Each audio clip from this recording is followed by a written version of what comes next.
আপনাকে কিছু বলার আছে। সে তো থাকবেই। কাল চিঠিটা পড়ার পর অনেক কিছুই বলার থাকবে ইনফ্যাক্ট। তাহলে আপনি সবটাই জানতেন?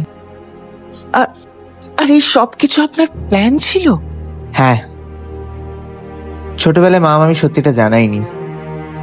যখন বড় হয়ে মায়ের মৃত্যুর কারণটা জানতে পারলাম, সেই দিনই প্রতিজ্ঞা নিয়েছিলাম যে আমি আমার মাকে বিচার পাইয়েই ছাড়বো। তারপর বিদেশ থেকে রোজ আপনাদের এই বাড়ি খোঁজ রাখতাম, আপনার খোঁজ রাখতাম, কিন্তু অন্দরমহলের কোনো কথাই জানতে পারতাম না। I was waiting for the one right moment.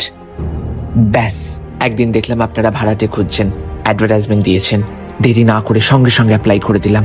ভাবলাম এবারে হয়তো প্রতিশোধটা নেওয়ার সময় এসে গেছে। পুজোর পর আসার কথা থাকলেও পুজোর মতো সময়টাকে মিস করা কি করে যায়? এত ঢাকের আওয়াজ, এত হই হুল্লোড়, চারিদিকে লোকজন, বনেদি বাড়ির এক কোনায় কি হয়ে যাচ্ছে কি করে বুঝবেন? তাহলে থামলেন কেন? নিলেন না কেন আপনার প্রতিশোধ? এই বাড়িতে আসা মাত্র প্রথমে ওটাই করতে গিয়েছিলাম। গিয়ে যা দেখলাম, আপনার বাবা তো প্যারালাইজড, মরে মরে কোনো রকমে বেঁচে আছে। মরা মানুষকে আর কি মারবো?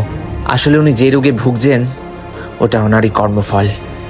বদলাটা আমাকে নিতে হয়নি, মাই নিয়ে নিয়েছে।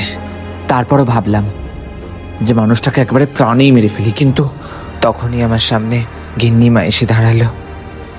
কিছু চাই? এক ঝলকে যেন আমি আমার মাকে দেখতে পেলাম।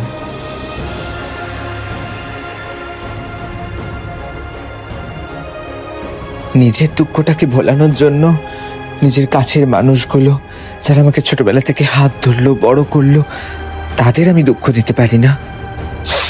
ব্যাস, তারপর আর কি, আপনাকে সত্যিটা জানানোটা একমাত্র কাজ ছিল।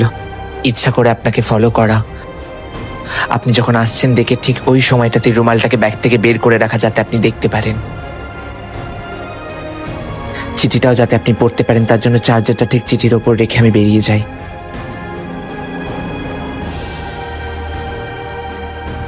হ্যাঁ, সমস্তটাই আমার প্ল্যান ছিল। এ কি, আপনি ব্যাগ গোছাচ্ছেন কেন? আপনি চলে যাচ্ছেন? হ্যাঁ, এই বাড়িতে তো আমার কাজ শেষ। মাও বিদায় নিচ্ছে আর আমিও।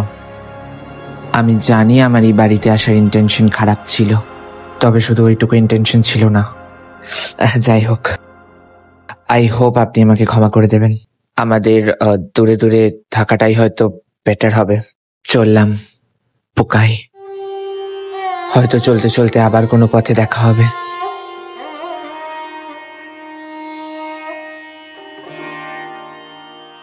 দাঁড়ান,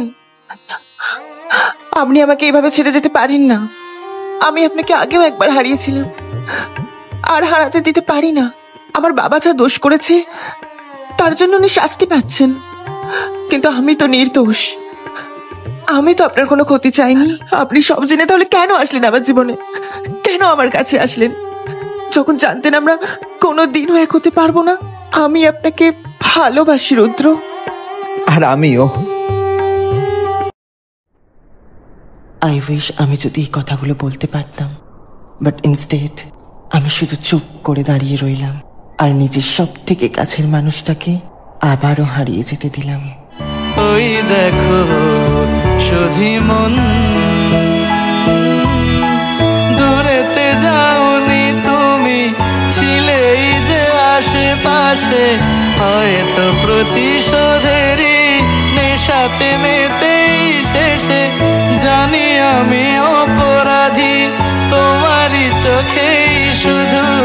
ফের ভেবে দেখো তুমি, ভুলে যাও সবটুকু। এভাবে ভাঙলে কেন হঠাৎ করে সে? কি দোষ ছিল আমার? ভেবে দেখো তাও, ভেবে দেখো তাও।